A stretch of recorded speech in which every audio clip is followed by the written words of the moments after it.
All right. Anyways, should we do what everyone's here for now? Let's do this. Also, you know, if you're watching this on YouTube now, this is going to be a YouTube video. Welcome, welcome. This is going to be a discussion of hand traps for the Power of the Elements format. Power of the Elements format, I've provided a list here of a couple hand traps, some more relevant than others, but we're going to talk about that, of course. This is based on the format I'm predicting for Power of the Elements, which is obviously important, right? Important to note what decks you're trying to prepare for. I predict that the format is going to change significantly. I don't believe we're looking at a tier 0 situation, like absolutely slight tier 0. I don't think that's going to be the case. I think we're going to have 3 decks that share the tier 0 / tier 1 / best decks in the format category, and that's going to be Sprite. It's going to include some form of tier limit versions. I am pretty convinced that there is something out there you can build with those cards that's going to be top tier. And I also think that one key difference to the OCG format, where Sprite was tier 0 pretty much, is that we still have the adventure package at full power, which they did not have that when the Sprites dropped in the OCG. I'm being told that they had 1 Enchantress and 1 Right when Sprite came out in the OCG, and so that changes it significantly, right? That changes a lot.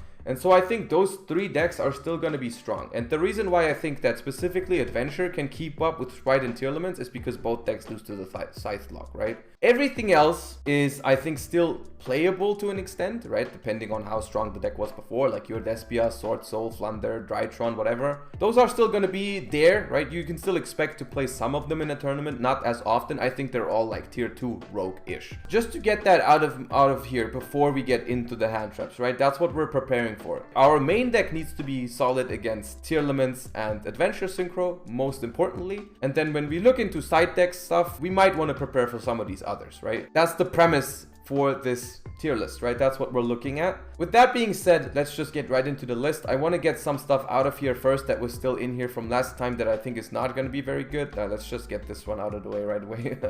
Don't really think that's going to be good. As far as one of the juicier ones that is not as obvious, but I mean, I've noticed it a lot, like a lot of people have been saying it, is DD Crow.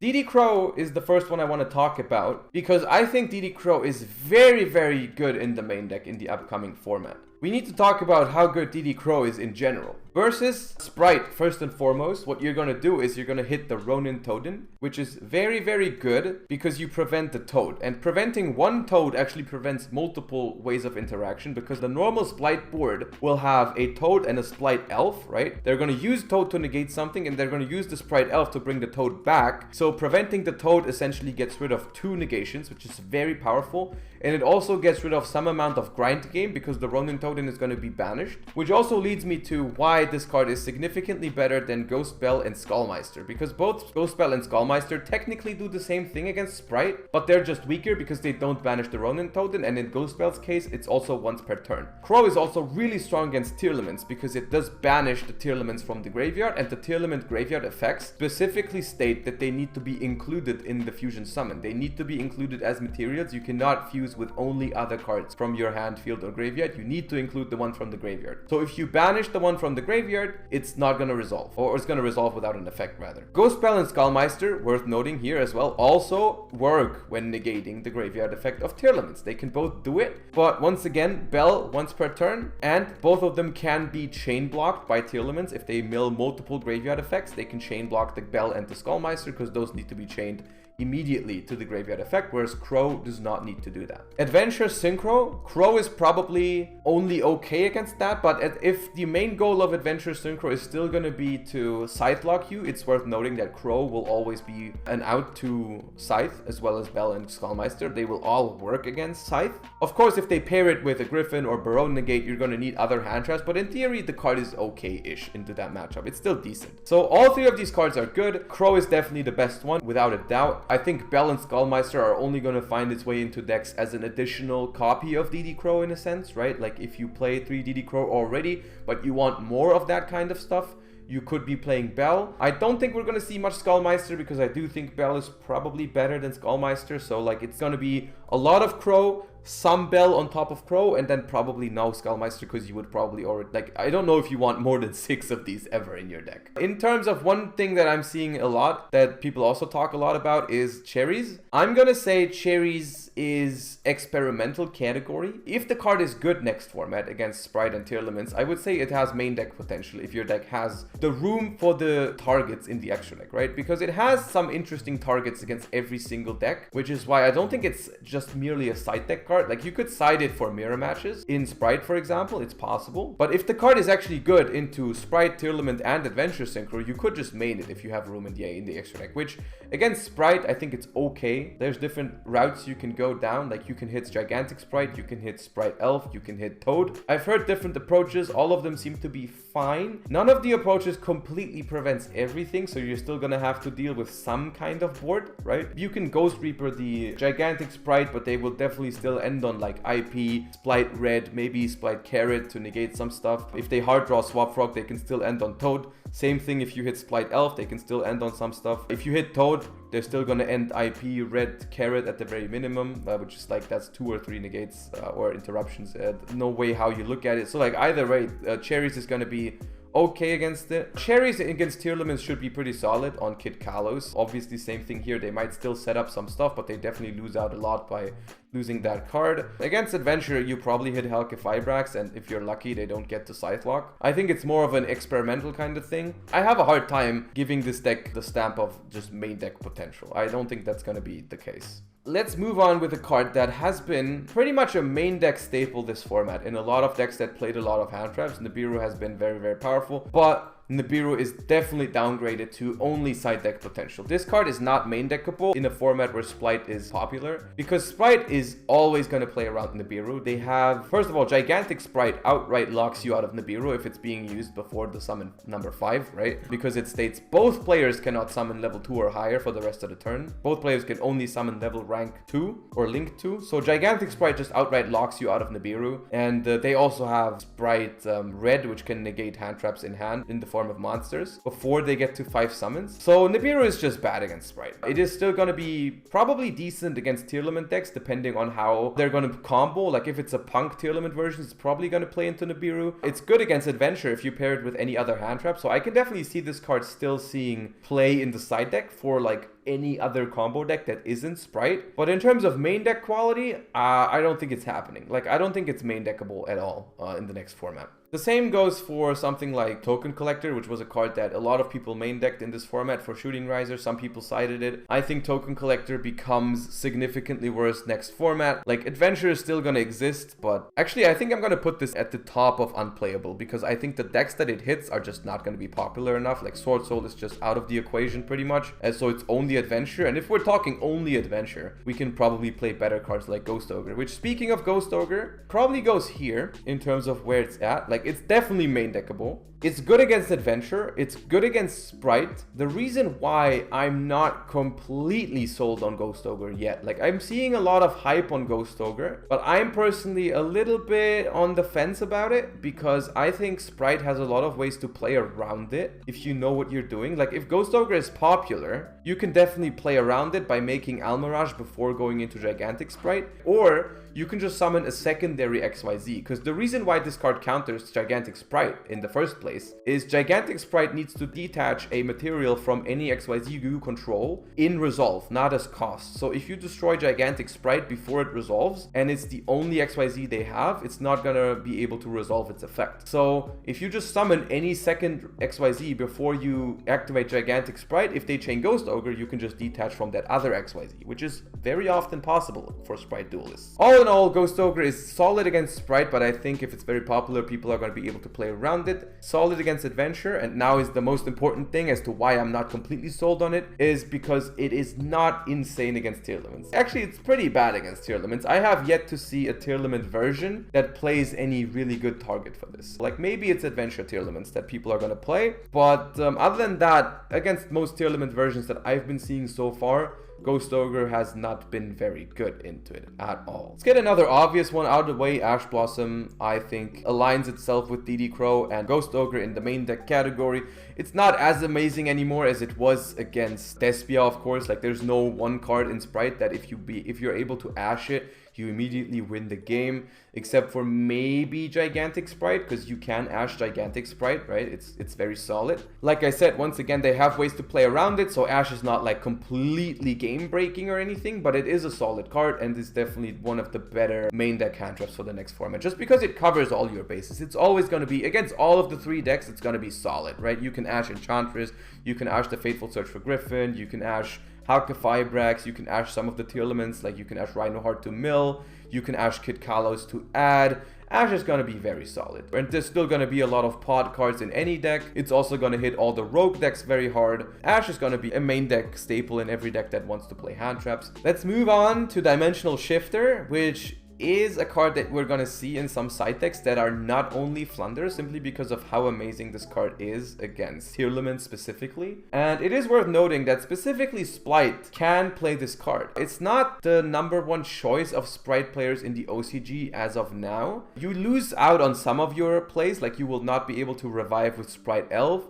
You will not be able to make a Toad because of Ronin Toadin, you know, but like you can still do a majority of your plays. Like if you hit the other deck really hard, it might be worth to include Dimensional Shifter. It also is a card that's seeing a lot of play in Exo Sister, which is a deck that I haven't mentioned yet, actually. Good call from chat. Exo Sister is going to be a solid tier 2 pick as well in the lines of the other decks that are not the top 3 decks, and it's definitely making use of this card. So you're going to see a lot of Dimensional Shifter inside decks. Let's talk about Imperm, Veiler, and to an extent Ghost Mourner. Imperm and Veiler are both pretty strong. I think they're about the power level of Ghost Ogre in the upcoming format. I would say Ghost Ogre is better into Adventure. Ghost Ogre is probably better into Sprite unless they play specifically around Ghost Ogre. But the reason why I like Imperm and Veiler even a little bit more than Ogre in the main deck is that they are just more consistent. They're consistently going to hit almost any deck in the format. They're always going to do something. And they are specifically also a lot better against tier limits. That's why I like these two.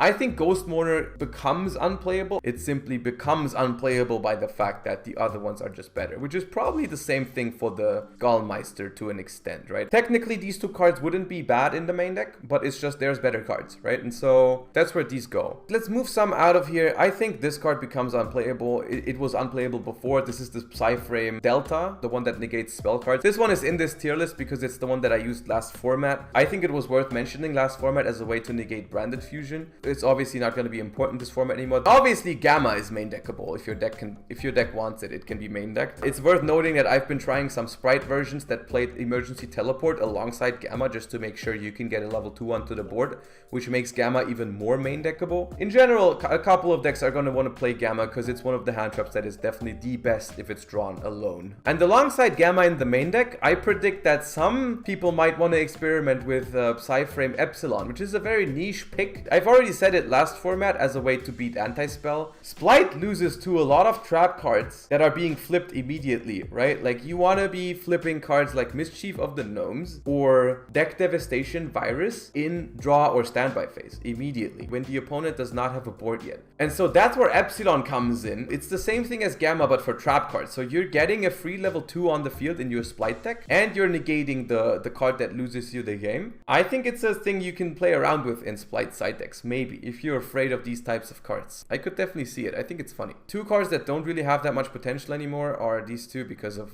Despia being out of the format. I put them into the experimental category last time. I think they actually were pretty underplayed last format. I think they had more potential than people gave them credit for, but that is what it is sometimes. A card that actually saw some side deck play in this last NAWCQ for this format was No Material because of specifically how good it is against the punk cards, right? Hitting Deer Note is very interesting. I personally think it's a little unfortunate that the card is not better against Sprite and Tearlaments. Like maybe it is fine against Sprite if you hit the Ronin Toadin, but at that point there's just better cards to prevent Totally Awesome from hitting the field, I think. I'm gonna put No Material at the bottom of the side deck potential category, I guess, simply because of how strong it is against Punk specifically. I don't know if you want to side deck a hand trap that is only for Punk, but if you do, then maybe. I think you'd be better off playing something like Nibiru though. Droll Lockbird is a card that I think loses its main deck potential because it's been main decked a decent amount. It's gonna be main decked a decent amount in this format, or you saw a lot of it in the NAWCQ. I think that's not happening anymore. It's not that great against Sprite. It's not that great against Tearlaments. Unless it's like a Tearlament danger deck, then maybe. For the most part, I think Droll Lockbird is going to make its way into some side decks. Like if you're afraid of Drytron,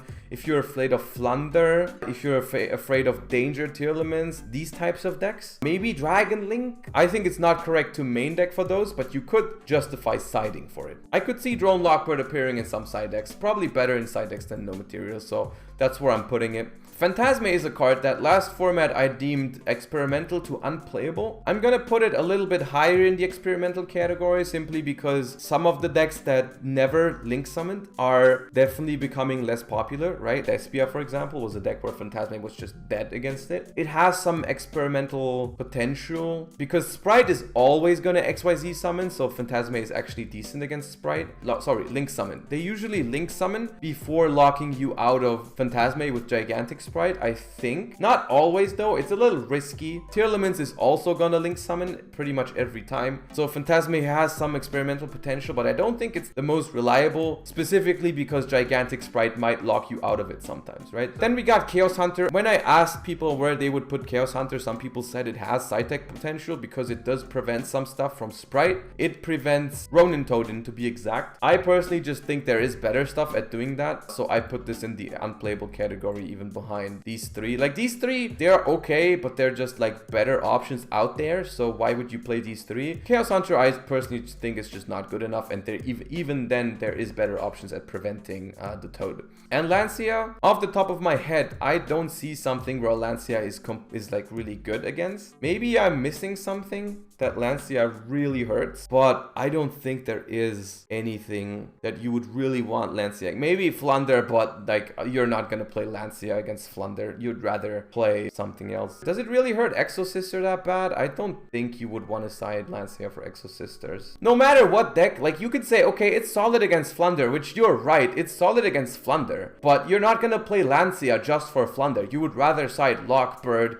Gamma, Veiler, Imperm, Ogre, if you're not already maining those, because those are also good into other matchups. I don't think you would ever just play Lancia. So looking at this, I think I'm happy with this. This is what I predict the next format going to be. I think DD Crow is the rising star of the upcoming Handtraps because it simply is very good / very solid against all of the top decks, and it even hits a lot of rogue decks, right? It hits Eldritch, Drytron, Despia, it can hit Tennies out of the Sword Soul deck. There's almost no deck that DD Crow is bad against, and it is definitely solid against the top decks. So DD Crow is actually, I think, close to the quality of Ash when it comes to versatility in this upcoming format. The Gamma, still, it depends if you want to take the risk of playing the driver, or if you'd rather side deck it to make sure you go second. Gamma always fluctuates between these two categories, but Gamma is never going to be bad. Veiler Imperm, still solid. Ghost Ogre, solid but sucks against Tearlaments. Bell, solid but worse than Crow. You might want to still play it though, because, you know, Crow's really good and maybe you want more copies that do something similar. It is worth noting as a last minute thing, if you don't care about getting Scythe locked, which